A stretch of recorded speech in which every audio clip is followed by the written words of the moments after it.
আসসালামু আলাইকুম রহমতুল্লাহি অবরকাতুহু।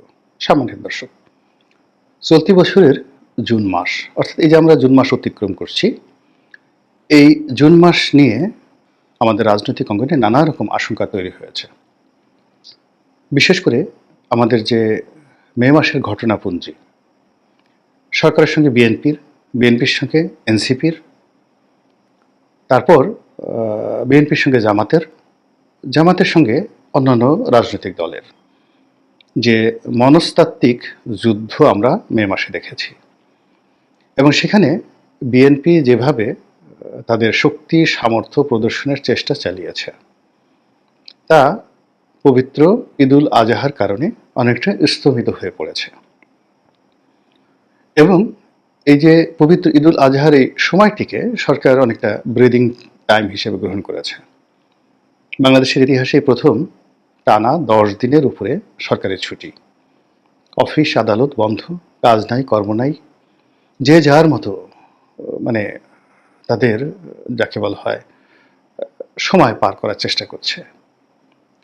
পুরো রাষ্ট্র যখন অর্থনৈতিক সংকটে দিশেহারা এবং আমাদের অর্থনৈতিক সংকটটা যখন একেবারে তৃণমূল পর্যায়ে পৌঁছে গেছে, এবছর কোরবানির যে পশুর চামড়া বিক্রি ক্রয়, কোরবানির পশুর হাট এবং সেই পশুর হাটের ক্রেতা বিক্রেতা ইজারাদার এবং যারা কোরবানি দিয়েছেন তারা সহ এই বছর যারা হজে গিয়েছেন, যে হৃদয় বিদারক দৃশ্য বিভিন্ন জায়গাতে হয়েছে এবং প্রতিনিয়ত হচ্ছে অভাবের কারণে, অর্থনৈতিক সংকটের কারণে। এরকম অবস্থা আমাদের এই বাংলাদেশে ইতিপূর্বে কখনো ঘটেনি। আর এরকম ঘটনা যখন ঘটছে, অর্থাৎ একদিকে কান্না, আবার অন্যদিকে মহল বিশেষের আনন্দ এবং উল্লাস। যাদের হাতে টাকা আছে তারা এই সময়টিকে নিজেদের জন্য স্বর্গরাজ্য বানানোর চেষ্টায় তারা ব্যস্ত। আমরা সেই যে বেগম পাড়ার কথা শুনেছিলাম, সেই বেগম পাড়া ফুলে ফেপে আওয়ামী লীগ জমানাতে রীতিমতো বটবৃক্ষে পরিণত হয়েছিল। আর এখন সেই বেগম পাড়ার যে বিস্তৃতি, এটি এখন সুন্দরবন ছাড়িয়ে আমাজনের জঙ্গলে পরিণত হয়েছে। এই অল্প সময়ের মধ্যে বহু মানুষ অঢেল অর্থের মালিক হয়ে তারা London, America, Dubai, Singapore, Canada, প্রায় সব জায়গাতেই টাকা পাচারের একটা অধিক্ষেত্র তৈরি করে নিজেদের এবং তার পরিবারের ভবিষ্যৎকে অর্থবিত্ত এবং ক্ষমতায় তারা একেবারে জৌলুসপূর্ণ করার জন্য গত 10 মাসে যে সকল কর্মকাণ্ড করেছেন এবং আমরা যেগুলো শুনতে পেরেছি, পত্রপত্রিকায় এসেছে, এগুলো রীতিমতো লোমহর্ষক। এরকম যখন একটা কন্ট্রাস্ট চলছে, ঠিক সেই সময়টাতে ডক্টর মোহাম্মদ ইউনূস শুধু পুরস্কার নিয়েই যাচ্ছেন, দেশের বাইরে চলেই যাচ্ছেন এবং যেখানে যাচ্ছেন সেখানে গোটা দুয়েক, একেবারে গোটা দুয়েক না হলে তো একটা অন্ততপক্ষে ডক্টরেট ডিগ্রি তার চাই এবং ইংরেজিতে তার একটা ভাষণ দিতেই হবে কোনো বিশ্ববিদ্যালয়ে, সভা সমিতি বা সেমিনারে। এরপরে বিদেশিদের সঙ্গে তার ছবি টবি তুলতে হবে। মানে এরকম একটা মানসিক অস্থিরতা আমরা যারা দেখছি, যারা করছি বা যারা এর দায় পরিশোধ করছি, সবার জন্য একটা অস্বস্তিকর অবস্থা তৈরি হয়ে গেছে।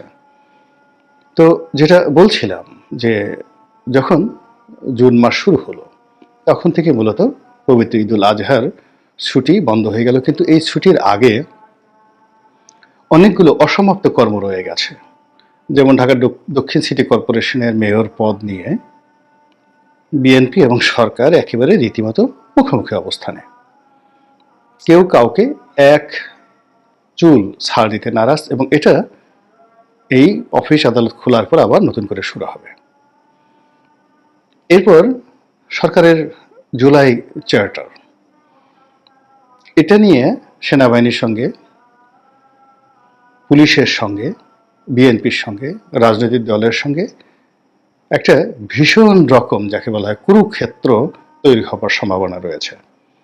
অর্থাৎ সরকার যদি যেভাবে একটা জুলাই চার্টার মানে একটা বিপ্লবী সরকার করতে চায়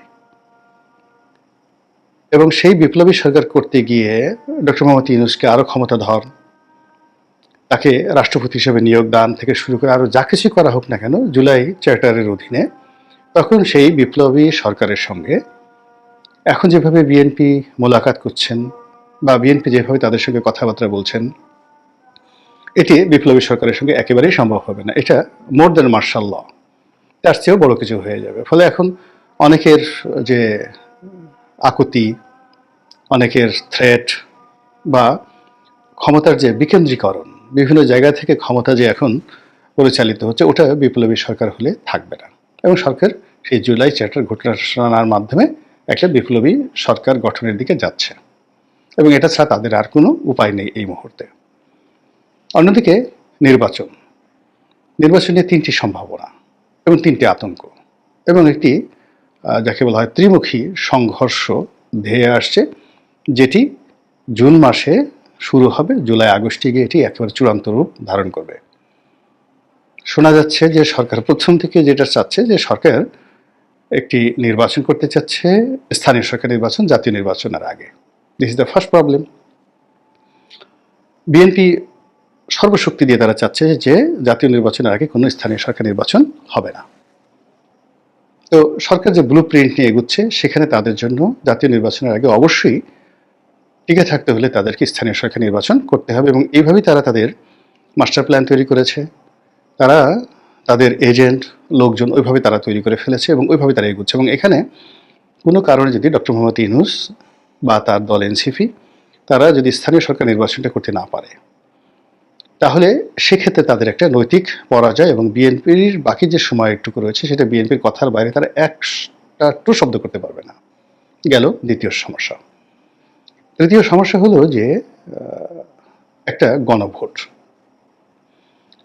সংবিধান প্রণয়নের জন্য নতুন সংবিধান প্রণয়ন, আগের সংবিধান বাতিল, অথবা একটা বিপ্লবী সরকারের যে ম্যান্ডেট, মানে বিপ্লবী সরকার তারা সিদ্ধান্ত নিল এবং ওটার এগেনস্টে তারা একটা গণভোট করলো, হোয়াট এভার মেবি, গণভোট যে কোনো বিষয় হতে পারে।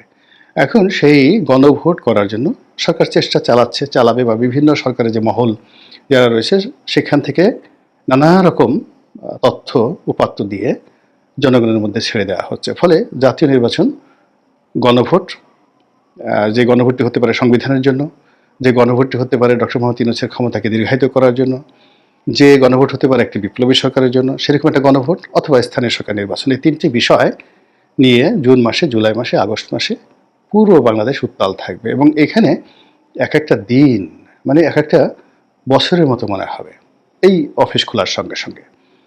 এখন এই কাজের জন্য কিন্তু প্রত্যেকটি রাজনৈতিক দল তারা ইতিমধ্যে বিভক্ত হয়ে গেছে। যারা ডক্টর মোহাম্মদ ইউনূসকে সহযোগিতা করবেন তারা ডক্টর মোহাম্মদ ইউনূসের এজেন্ডাগুলো বাস্তবায়ন করার জন্য প্রাণান্ত চেষ্টা করে যাচ্ছেন। যারা বিএনপির পক্ষে, তারা বিএনপির আদর্শ বাস্তবায়ন করার জন্য বা বিএনপির যে চিন্তা চেতনা এটা বাস্তবায়ন করার জন্য তারাও প্রাণান্ত চেষ্টা করে যাচ্ছেন। তো এই যে একটা অবস্থা, এই অবস্থাতে প্রায় সব পক্ষই একটি মুখোমুখি অবস্থানে পৌঁছে গেছে। এবং সেই যে মুখোমুখি অবস্থান, সেই মুখোমুখি অবস্থানটি যদি বিদ্রোহে চলে যায়, বিপ্লবে চলে যায়, এবং তার সঙ্গে দেশি এবং বিদেশি যে বিভিন্ন পক্ষ তারা যুক্ত হয়ে যায়, তাহলে যে সর্বনাশ আমাদেরকে গ্রাস করবে, সেই সর্বনাশের কবল থেকে আমরা আগামী 10 বছরও বেরোতে পারবো না। এবং সেগুলো আলটিমেটলি শুরু হয়ে গেছে সব দিক থেকে। এবং আপনি দেখবেন যে সবাই চূড়াগুপ্ত হাসি দিচ্ছে।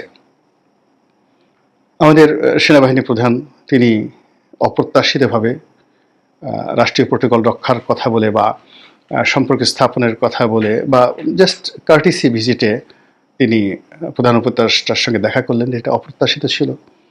আবার একই সঙ্গে তিনি রাষ্ট্রপতির সঙ্গে দেখা করলেন, যেটি ডক্টর মোহাম্মদ ইউনূসের জন্য একেবারে একটা যাকে বলা হয় বিব্রতকর পরিবেশ পরিস্থিতি। ওদিকে বহুদিন পর সেনাপ্রধানকে রাষ্ট্রপতি শাহাবুদ্দিন চুপ্পু পেয়ে মানে একেবারে মনে হয় যেন ত্রাণকর্তাকে যেভাবে পেলে মানুষ 2 হাত দিয়ে চেপে ধরে, ঠিক ওইভাবে তিনি সেনাপ্রধান জনাব ওয়াকারুজ্জামানের 2 হাতকে তিনি চেপে ধরেছেন। পুলিশ একেবারে নীরব। অন্যদিকে সেনাবাহিনী অধিকতর তৎপর অতীতের যে কোনো সময় আসছে। এই ঈদকে নির্বিঘ্ন করার জন্য তারা যেভাবে ক্ষমতার এক্সারসাইজ দেখিয়েছে, বেদম প্রহার করেছে, আইন শৃঙ্খলা রক্ষা করার জন্য কঠোর হয়েছে, তার সঙ্গে সঙ্গে সারা দেশে তারা ব্যাপক তল্লাশি চালিয়েছে এবং আশ্চর্যজনক ব্যাপার হলো যে তারা সেই একজন সমন্বয়কের বাড়ি থেকে তারা একটি স্নাইপার রাইফেল তারা উদ্ধার করেছে। তো এটি একটা অ্যালার্মিং যে কিছু একটা হচ্ছে, কাউকে ফাঁসানোর চেষ্টা করা হচ্ছে, কাউকে টার্গেট করে এগোনোর চেষ্টা করা হচ্ছে বিভিন্ন মহল থেকে। ডক্টর মোহাম্মদ ইউনূস ঘোরাফেরা করছেন এখানে বন্দর নিয়ে, করিডোর নিয়ে, তারপরে শেষে বন্দর, করিডোর, এই সমস্ত বিষয় নিয়ে ডক্টর মোহাম্মদ ইউনূস এক চুল ছাড় দিতে এখন পর্যন্ত তিনি রাজি নন। ফলে আসলে আমরা কি করছি, কি হচ্ছে, এই জুন মাসে কি হবে, এগুলো নিয়ে সরকারের গোয়েন্দা বিভাগ নিঃসন্দেহে তৎপর আছে এবং তারা তো অবশ্যই ডক্টর মোহাম্মদ ইউনূসকে জানাচ্ছেন যেটি তাদের জানানো দরকার, এবং একই সঙ্গে কাউন্টার ইন্টেলিজেন্সও আছে। কিন্তু অনেক বিদেশি গোয়েন্দা সংস্থা বাংলাদেশের বিষয় নিয়ে কিন্তু কাজ করছে। এবং আপনারা জানেন যে শেখ হাসিনার পতনের ঠিক 6 মাস আগের থেকে দেশি বিদেশি গোয়েন্দা সংস্থা কিন্তু কনফার্ম হয়ে গিয়েছিল যে শেখ হাসিনা চলে যাচ্ছে, কিন্তু যারা ক্ষমতাধর তারা সেই জিনিসগুলো কাউন্ট করেননি, কিংবা আমরা ওই জিনিসগুলো জানি না। কিন্তু এখন আমাদের রাষ্ট্রের অভ্যন্তরে যে সকল ক্ষত দেখা দিয়েছে, সেই ক্ষতগুলো কিন্তু যারা রাষ্ট্রের প্রহরায় নিয়োজিত, সেটা সেনাবাহিনী বলেন, পুলিশ বাহিনী বলেন, অন্য যারা বলেন, সবাই এই ক্ষতগুলো সম্পর্কে ওয়াকিবহাল। এবং তাদের সে সকল প্রতিবেদনে তারা নিজেরা যেভাবে প্রতিবেদন তৈরি করছেন, তার সঙ্গে সঙ্গে সংশ্লিষ্ট দপ্তরে, সরকারে এবং অনেক বেসরকারি যাদের সাথে সম্পর্ক ভালো আছে, রাজনৈতিক দলের কাছে, বেসরকারি প্রতিষ্ঠানের কাছেও কিন্তু এই সকল গোয়েন্দা প্রতিবেদন চলে যাচ্ছে, যেগুলো জুনকে কেন্দ্র করে শুরু হবে, জুলাইতে একেবারে উত্তাল হয়ে পড়বে, আর আগস্টে গিয়ে একটা চূড়ান্ত পরিণতির দিকে বা শেভের দিকে আসবে। আল্লাহ আমাদেরকে হেফাজত করুন, রক্ষা করুন এবং দয়া করুন। আসসালামু আলাইকুম রহমতুল্লাহি ওয়া বারাকাতুহু।